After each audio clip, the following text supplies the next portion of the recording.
Good evening and welcome to Face to Face. For the Newsfirst team, I'm Niresh Eliathambi. Well, last week's local government elections revealed many things about the state of politics in Sri Lanka.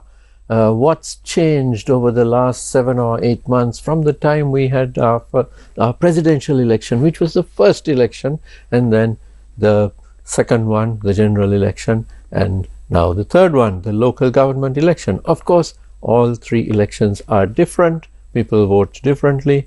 That's all very fine. But one thing that we really learned about the state of politics is how weak the opposition is in Sri Lanka, because none of the opposition parties can be happy with how they performed. And to discuss this, we have with us this evening Maithri Gunaratne, President's Counsel and leader of the United National Freedom Front, UNFF. Good evening, Maithri. Welcome. Good evening, Niresh. It's nice to be on the show once again. Right. So, Maithri, look at these numbers, percentages. SJB 21.69. That's the main opposition party. Then we have the UNP dismal at 4.69%, the SLPP at 9.17%. These are terrible numbers for any party, and when you're in the opposition, you want to have a strong showing. You want to put pressure on the government, on the ruling party. That's your job as the opposition. But what's happening now? Why is it that the opposition over so many months has been unable to put together a coalition? Niresh, I think the main reason is ego. There is high ego among the main players in the opposition. I mean, when the presidential election was coming, it was obvious that the green thinking people should have got together at that time. When I say green thinking people, the UNP, the SJB and all people alike should have got together at that time.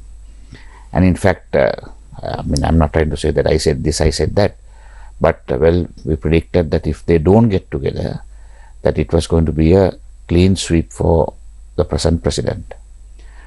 And that happened that way. But Maithri, there is the saying, politics makes strange bedfellows. Yes, so correct. Bedfellows, rather. Yeah. And in Sri Lanka, we don't see this happening anymore. That is right. Which is the strangest thing. No, the reason is... You said ego. It's ego. And it's that's ego. ruling. No, it is mainly ego. Now, having not learned the lesson in the presidential election, we've come to the parliamentary election. Parliamentary election also, there was ample opportunity for all these forces to work together. Even that, they just threw it away. The chance, they threw it away. Then comes the local government election. And at the local government election, those are the foot soldiers of any political party. So most of the political party, political activity is carried out by the foot soldiers or the local government members. At least these parties should have got together for that. That also did not happen. So now this dismal result is as a result of that. And the other thing is, Niresh, I think this is maybe the first time in this country where we have had 3 elections within maybe 6 months. So it's a one thing is a daunting task, and the other thing is when you're in opposition, it's a very expensive subject. So those are the reasons why the opposition has lost its percentages, and not only the opposition. Now look at the government. The government, which polled about 6.8 million votes, have come down to 4 million votes. So they have also lost about 2.2 million, 2.3 million votes within 7 months. Within 7 months. But the whole point is now you can argue and say that these are different types of elections, so it's comparing apples and oranges. But let us, for argument's sake, assume that there is a drop in popularity for the NPP. But with the opposition unable to or unwilling to capitalize on it, it doesn't really matter to the NPP. No, opposition will not and cannot capitalize on this MPP's failures. Also, they are unable to capitalize. I think Niresh, the with the voting pattern, what the voter is saying is now enough is enough. NPP, UNP, SLPP, all that is enough. Sorry, the opposition, NPP, SJB, SJB, UNP and SLPP, all this is enough. I think it is time for a new force to come together of people from all these parties, because it is obvious that none of their leaders are changing the outlook. It is very obvious. So now it is time. We have enough time, 4.5 years more, for a major election to come, either a presidential election or a parliamentary elections to come.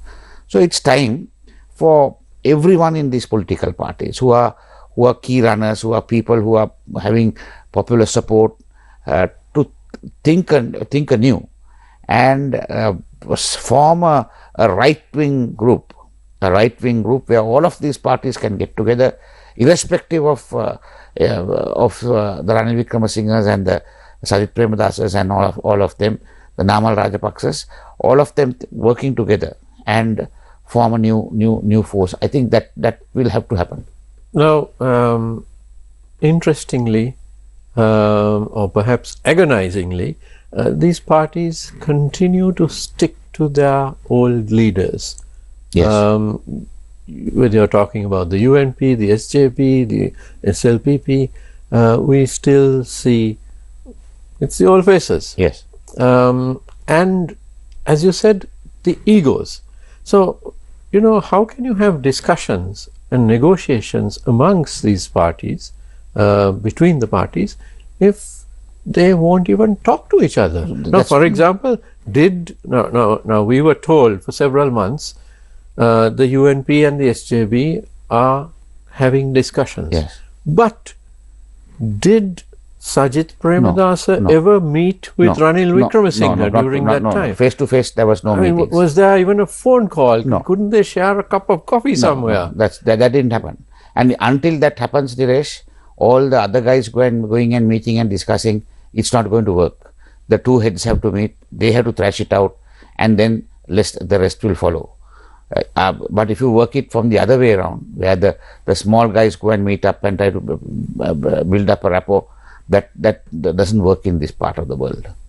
Now, yesterday I was reading this article about the Philippines elections. Yes. And at the last general election of the Philippines, the two dominant forces in the Philippines, political forces, one is the Marcos family, the other is the Duterte family, both of which have ruled. And what they did was, despite all their differences, they got together, formed a coalition, and they swept to power. Yeah. And Marcos became the president, Duterte became the vice president, and there they were. Of course, once they got to power, they started fighting amongst themselves, and there's a whole different story there. But if such families, which are arch enemies, if they can get together, surely what's wrong with our Sri Lankan leaders? For them,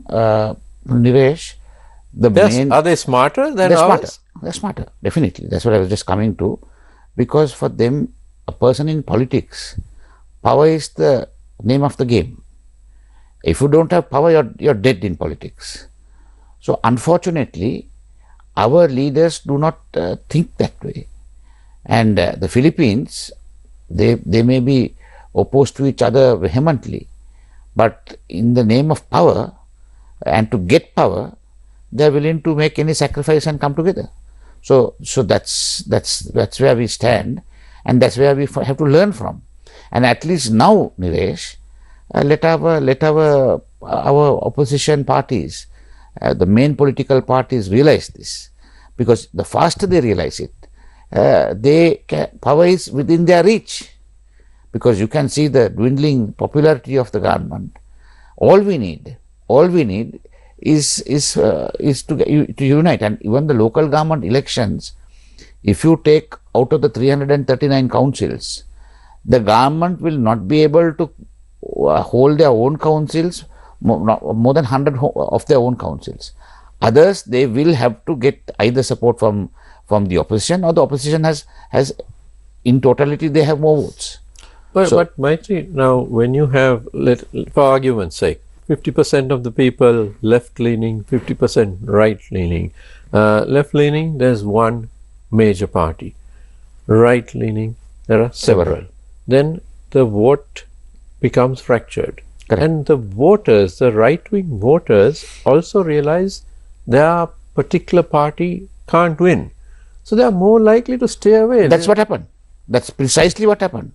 This election, Niresh, I must say, a lot of the people whom I know did not go to vote because, for the simple reason, they said, what's the point? Opposition, they have never learned a lesson. Why should we go and vote with them and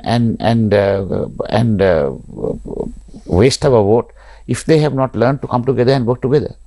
So this is one reason why the opposition got these low percentages, because they did not learn from the lessons from the previous elections.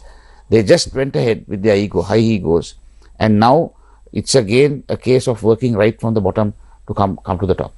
And I of course think, Niresh, the people who gave leadership to these parties also must rethink whether they should continue, and they should allow some kind of new thinking, new leadership to come in and take over, because time and time again they have not been able to succeed.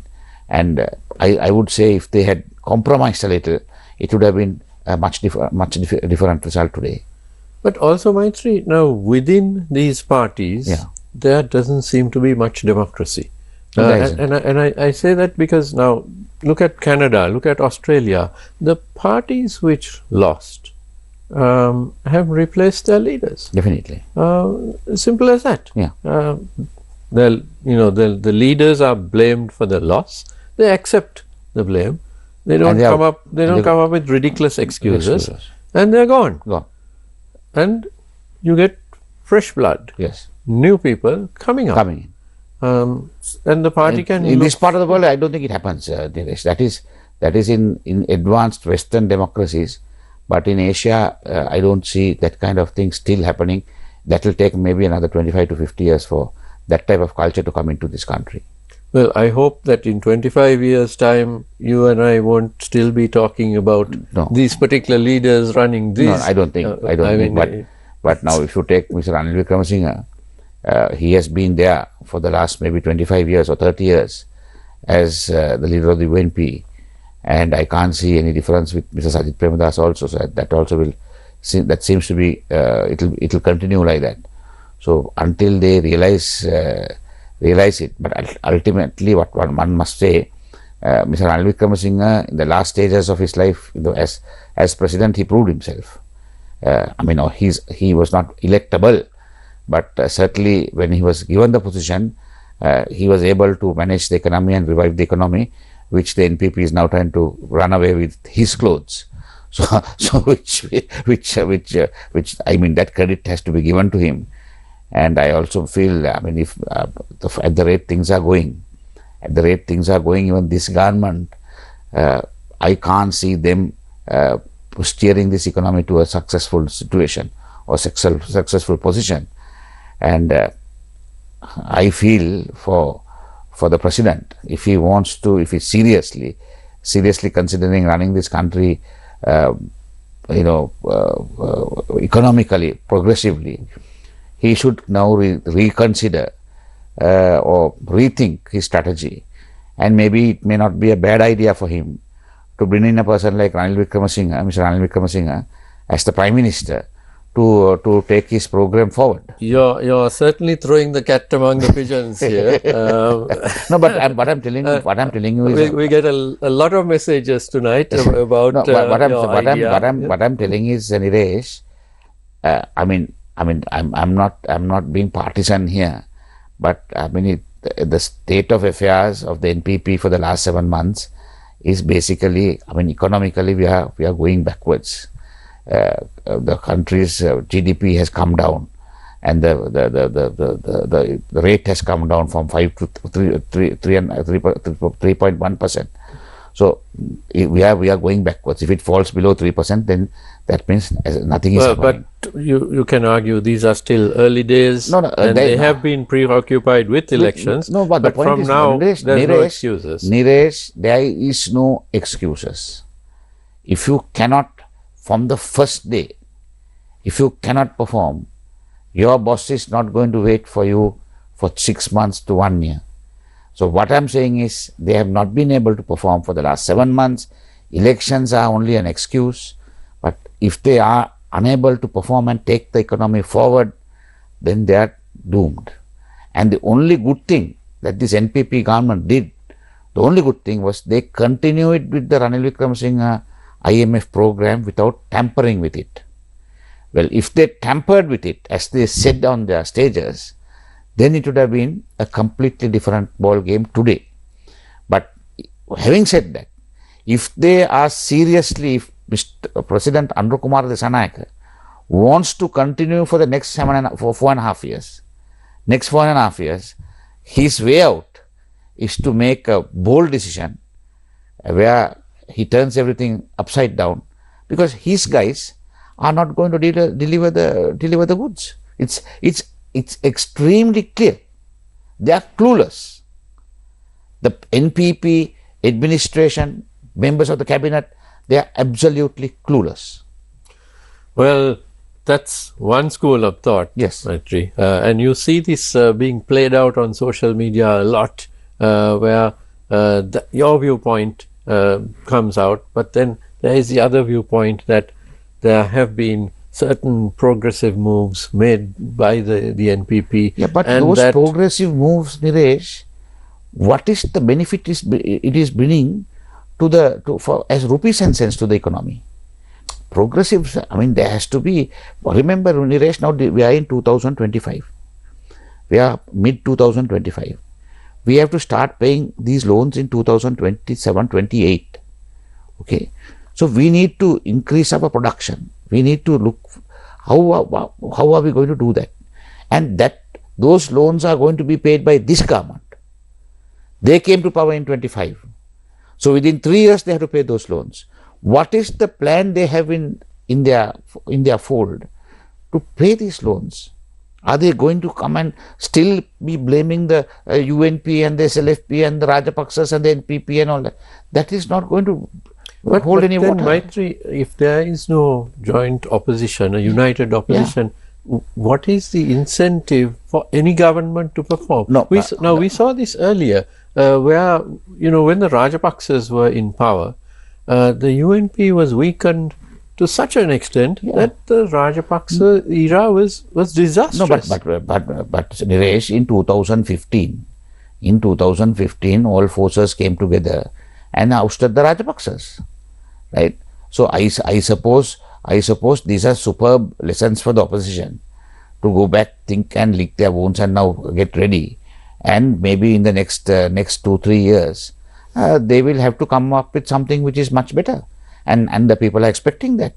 And this result also shows and also tells the opposition, go and rethink your strategy and come up with something good. But is that happening? No, it will take some time. It will take some time. It will take some time. It's just 1 week after the elections. Just 1 week after the elections, Niresh, everyone is depressed and demoralized at the moment. But this is politics. Why should they be depressed and demoralized? They are human beings. It should be action. No, action now, nothing is going to happen. Action now, there is absolutely nothing is going to happen. But certainly, in the next few months and years, they will have to come up with something which is good. But Maithri, you can't wait years before getting this set in place, because at the grassroots, the supporters need to know what it's going to look like. Take the 2015, the opposition was in disarray.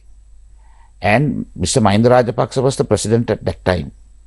He had much more time to continue as president. But what did he do? He called for an early presidential election. He consulted his astrologers, and he called for an early presidential election, which was disastrous. It was disastrous. And whoever thought at that time that the Rajapaksas would be defeated, because they were such a force after having won the war, done all that, developed massive development projects. They thought that it was not possible. But in 2015, with the calling of the for the presidential election, I mean, things changed. Things changed. So I say, don't have a no hope situation. I don't think it's that. There are still people in the opposition who are very concerned about what is happening, and I think at the right time, because the other thing is, Niresh, now there is a slight feel good factor now with these people coming in. There's a feel good factor. They feel that there is no wastage. They feel that there is no corruption. So till those wean off, till they realize that it's not that. I mean, now for instance, one example. Now the president. He travels from Palavatta to the president's house. In the morning it takes maybe 45 minutes to 1 hour, but because the president is coming, the roads are all cleared and traffic moves fast, and he takes another 45 minutes to get back. So that is he 2 hours of his day he's using to travel, whereas he could have walked either from the president's house, or he could have gone to another smaller residence where like Mr. Anil Wickramasinghe or Mr. Maithripala Sirisena from Paget Road, they could have travelled. Now when this kind of thing takes place, now why and what are they trying to show?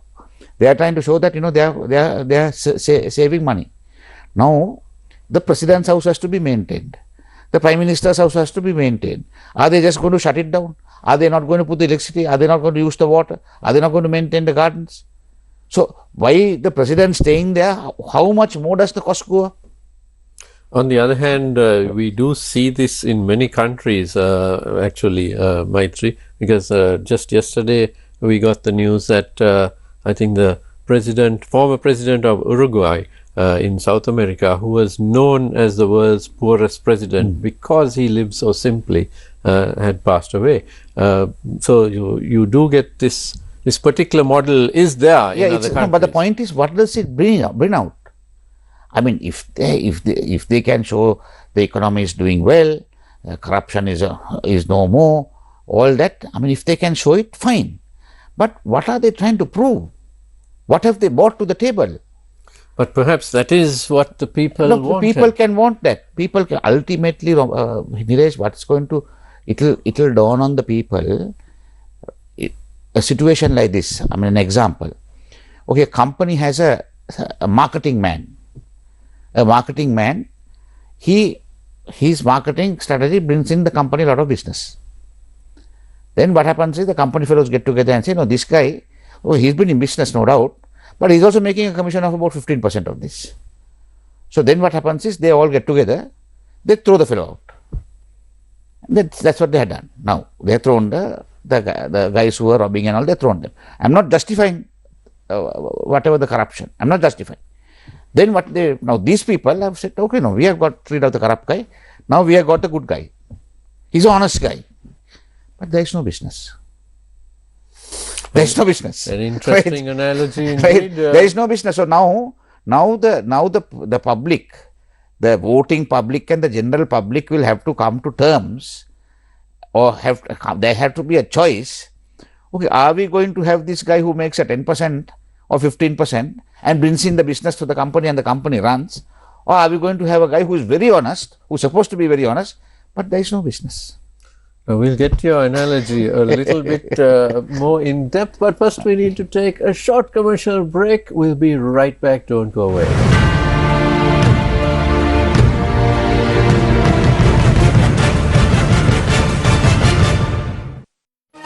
Design is like music. It's a whole orchestra.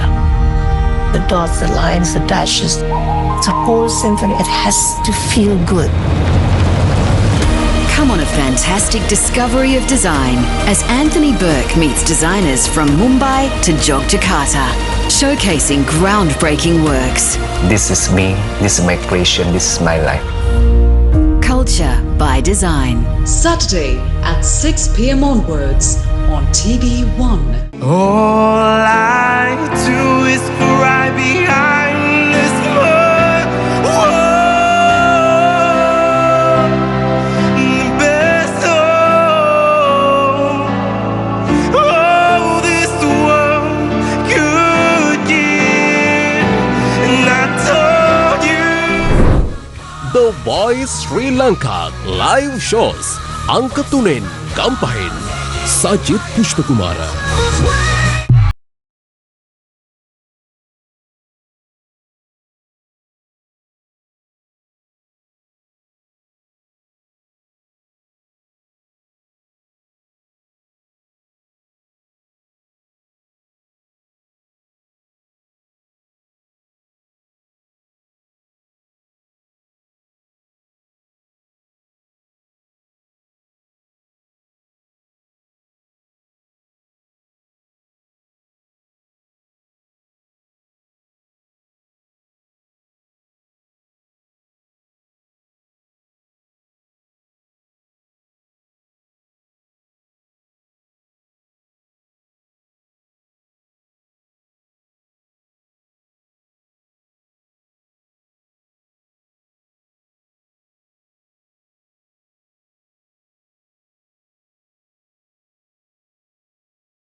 Do not perform, or if you have not performed, and if you do not perform, this is a protest vote we are going to place, and that signal, that protest vote will go down very well, because the government will know that their popularity is coming down and they will have to arrest him. This government needs checks and balances. You can't say only winning parties announce their candidates. There have been it has been time and time again where, candidates are chosen. Our police is still being restructured and reformed at the moment, and that is part of the reason. But I also think organized crime is a bit unsettled at the moment. Face the Nation every Wednesday at 9:30 p.m.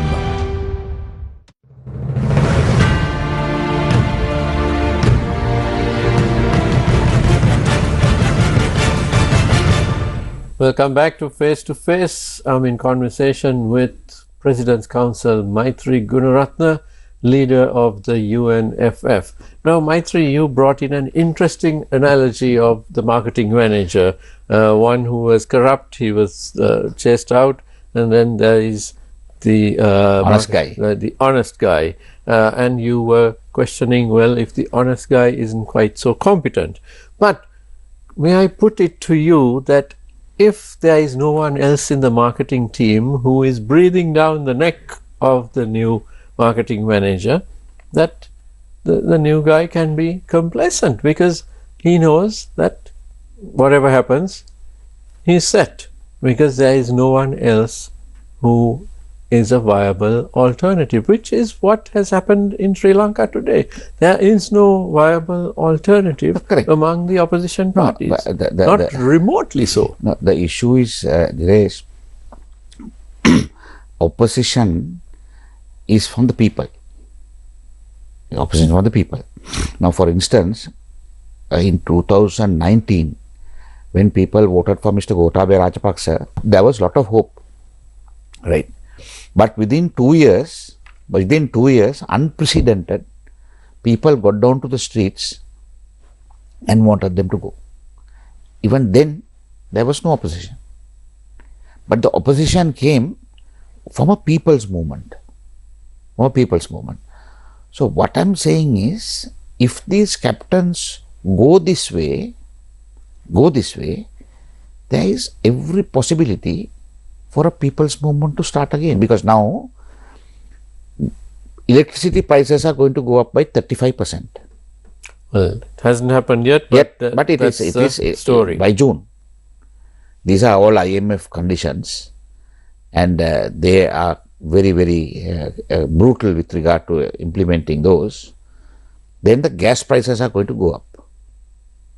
So the moment these two go up, the rest of the prices also start going up. Okay. So then well, as far as gas and fuel, if they stick with the formula, the world prices have actually come down. So there's no need but for that there is a discussion with regard to the revising of gas prices. I don't know whether they are working on the world formula. They are working according to that. But because sometimes in the rest, because when revenue shortfalls are coming from other areas, it's easy to tax a gas cylinder, it is easy to tax a petrol liter, it is easy to tax your electricity bill, because it's wide across, and tax collection becomes very much easier. So these are modes which the government uses to get their taxes together.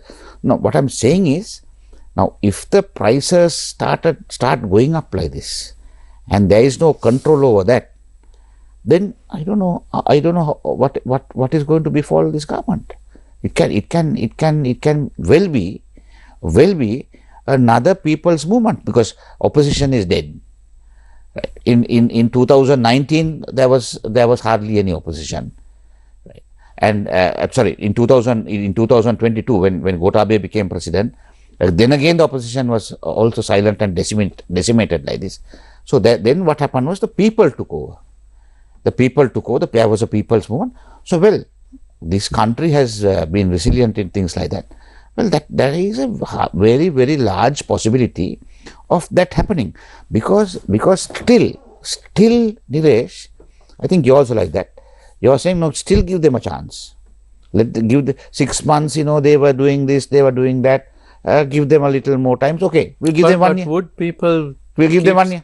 Would people keep saying that if there were a strong opposition? No.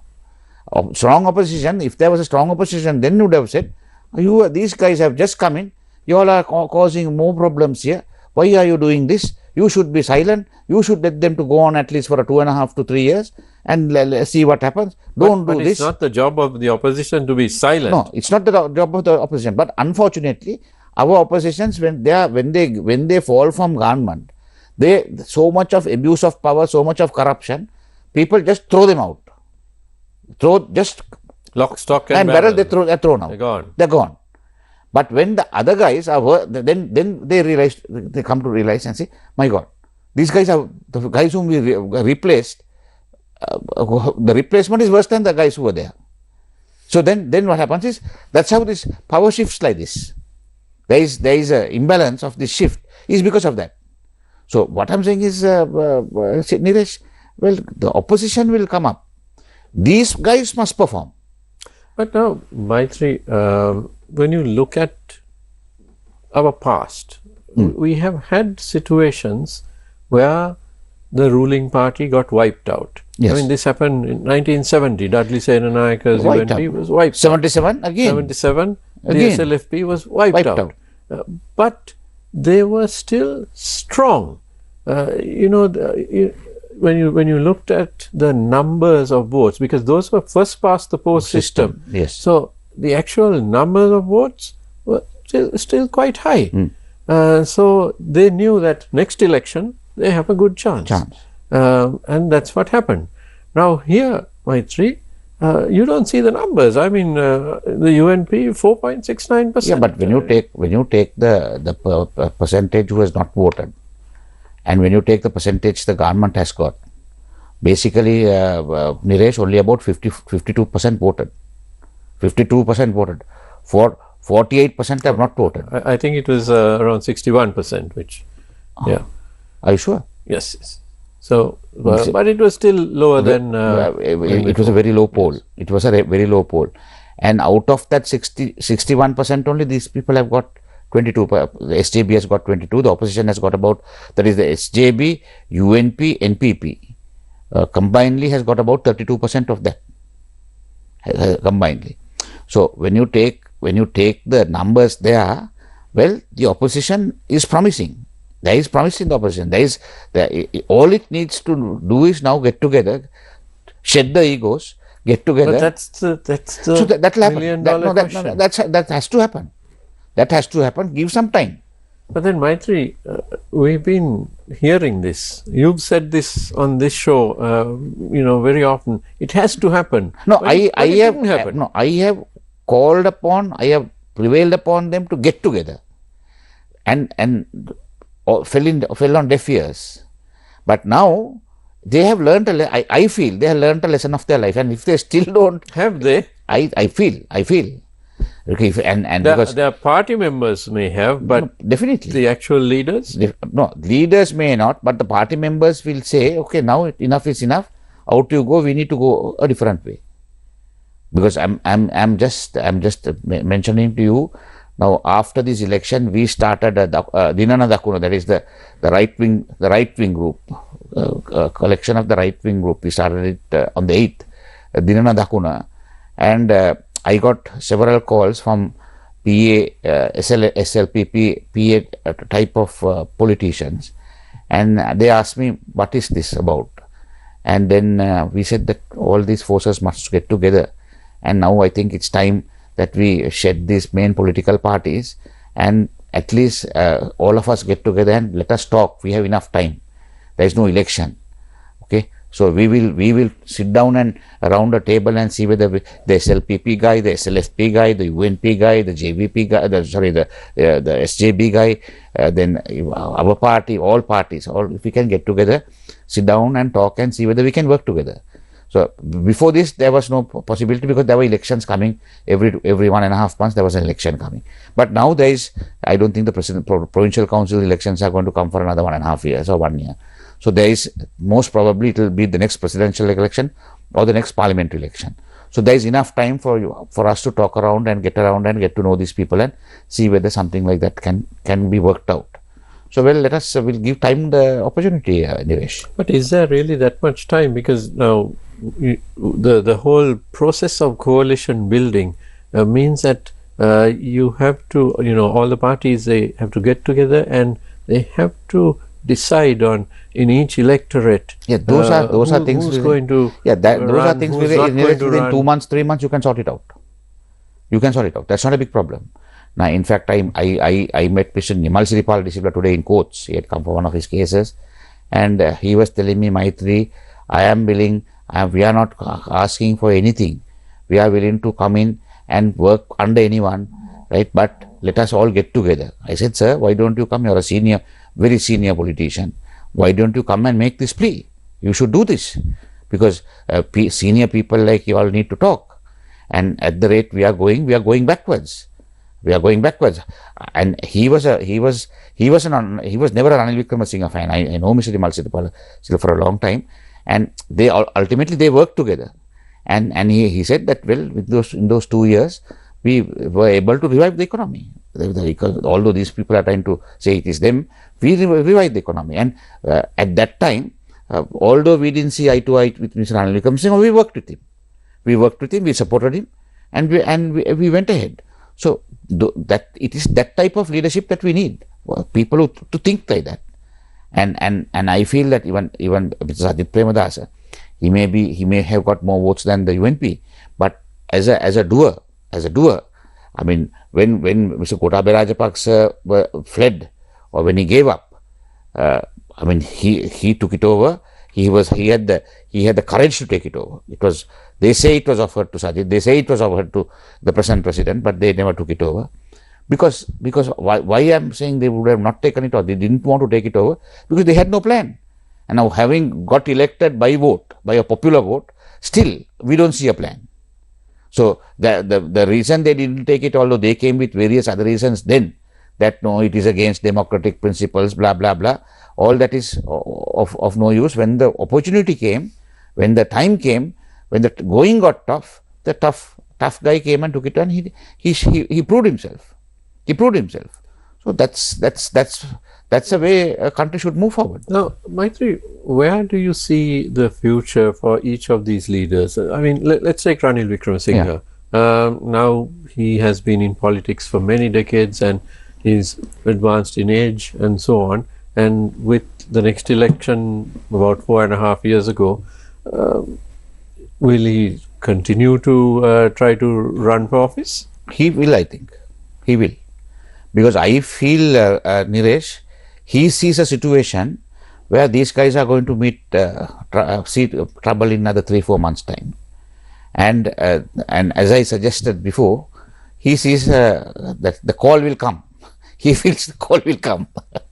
As before. Right, as before. And what was it he said in Parliament? When you power must be seized. That's what he told Sajith Premadasa. So I feel he's waiting for the call to come. Now, what about Sajith Premadasa? Where do you see his future? Because quite frankly, again, Niresh, SAB 21%. I of course personally I feel Sajith is much younger than Mr. Ranil Wickremesinghe. Sajith needs a little more experience on the job. So the ideal situation would have been for him to have stomached his ego and gone and got together with the UNP and worked together with the UNP in the presidential election. In the presidential election, if they had got together, I would say, I mean, there was a chance of them winning. Some say no, there is a chance of winning. So if they won, Mr. Ranil Wickremesinghe would have been the president. Sajith could have been the Prime Minister of the next Parliament because of the marriage. In theory. In theory. So then, now the issue is experience. No? How has Mr. Ranil Wickremesinghe become so successful when he comes to office? Because he has been in this business from 77, from Jayajawardhana's time. Mr. Jayajawardhana's time, he has been in the business. He has seen so many IMFs coming and going. He has seen so many World Bank people coming and going. They have dealt with it. So he is a person who has a wealth of experience with him. But on the other hand, Maithri, the SJB leader also has not so much experience. No, what I'm saying is that's where politics for more than 25 years. He has been in politics, but the point is, and he comes from a political family. No, the point is this, but he working under Mr. Ranil Wickremesinghe for 3-4 years in government would have made a world of a difference to his approach to come into power. And what better way? But on the other hand, they could be in the same government, but if they are not talking to each other, they will have to. I mean, there is no big difference. I mean, they were together at one stage. They were working extremely well. Those the issues have been caused. The division has been caused not by themselves, but by the people who are around them. So if they get together, and I mean, if you and I are angry, Niresh, can any other fellow go and come and do peace talks among us? We meet up, and hi Niresh, handshake, forget about the past, let us work to the future. That's all. That's how. I mean, that's the theory. That's how it. But it does help if someone else mediates as well. Fine. But otherwise, until that happens, Niresh, that meeting happens, that handshake takes place, nothing is going to happen.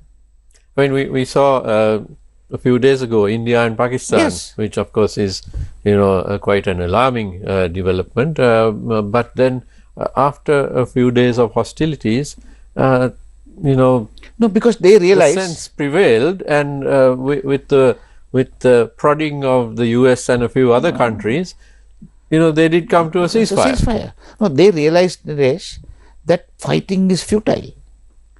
Fighting is, they are not going to get anywhere. Whatever they have built for such a long time is falling by the wayside. So therefore, that is the reality which has to dawn on Mr. Sajith Premadasa, Mr. Ranil Wickremesinghe, Mr. Namal Rajapaksa, and all of them. Now, let me put a further thought. You said they realized that fighting is futile, but everyone knew that fighting was going to be futile. It was simply a matter of at what point will they stop fighting, and that's the point that they reached. Now, in the case of Mr. Wickremesinghe and Mr. Premadasa, they don't seem to realize that fighting is futile. No, the issue is because they can't seem to find a point at which they will come together. The issue is this, Niresh. Now, Mr. Sajith Premadasa thing, he feels, I mean, the figures show that he is a more popular guy. He has more votes, which is correct. That's, so what I'm saying is, so therefore what his position is, no, I am the most popular guy. I have got 22%. So why should I go and work under Ranil Wickremesinghe? So you could say he has a point. He has a point. He has a point. But the issue is acceptance. Acceptance with regard to who can run the economy effectively. So, I mean, I accept Mr. Sajith Premadasa's point that he is more popular. But if you ask me the question, whom would you judge as who could run the economy better out of these Andro Kumar Dissanayake, Ranil Wickremesinghe, Sajith Premadasa? I would say it's Ranil Wickremesinghe. But then if both of them, Ranil Wickremesinghe and Sajith Premadasa, believe that each is better suited to run the economy, then we are getting nowhere. No, we are not getting we are not getting nowhere. But the point is, the proof of the pudding is in the eating. RW has come in and he has proved himself. So he has whatever said and done, he is a guy coming with a proven track record, as opposed to no track record with regard to Mr. Sajith Premadasa and present President Andro Kumar Dissanayake. So well, that's a matter of opinion. Yeah, but no, it's not a matter of opinion. It's a matter of fact. It's a matter of fact. A bankrupt country in 2022 was revived with faults. I'm not saying there were no faults. With many faults, yes. But it was revived. A country which was in queues, a country which was in desperation, in darkness, was completely transformed within 3 to 6 months. Now that within 3 to 6 months the transformation took place. At that time, Mr. Ranil Wickremesinghe or that administration could have come and said, no, we were having this problem, we were having that problem, Rajapaksas did this, Rajapaksas did that. No, there were no excuses. Overall, the country was revived. People got benefits. On the other hand, of course, we know that the people suffered a lot through the heavy taxation and the cost of living and so on. Taxation got even heavier, Niresh, after Ranil Wickremesinghe came in. Exactly. After Ranil Wickremesinghe, and the thing is this: he came, he started taxing. He had no political. The biggest advantage, he had no political mandate, so he had no political electorate to respond to. So he could have come and taken unpleasant decisions, which he did, and those unpleasant decisions brought us out of the mess. So you need to take unpleasant decisions even now to come out of this mess. So what I'm saying is, Dinesh, which is why I'm saying that you should invite these two leaders and several others for a cup of coffee. And in that way, certainly. I would be. It will be a great privilege to invite both of them. Sajith was my classmate, and Mr. Ranil Wickremesinghe is the leader who I've learnt a lot from him. And I'm today. He has put me through the paces by throwing me out of the UNP and making me a man. I mean, that credit must go to him. So I mean, I will be privileged to invite them for a cup of coffee and see whether we can sort this out. Well, I certainly hope that they take you up on that invitation, and if they do, please let us know, because I'd like to know what went on in that conversation. Thank you very much, as well as what type of coffee that he has black coffee. All right, and I'm afraid we are out of time. Thank you very much to Maithri Gunaratne, President's Council, for joining me. Thank you very much, Niresh. It was always an enjoyable moment to be with you and with Sirasa. And thank you to you at home for watching. Don't go away, because the news is coming up next. Have a great evening.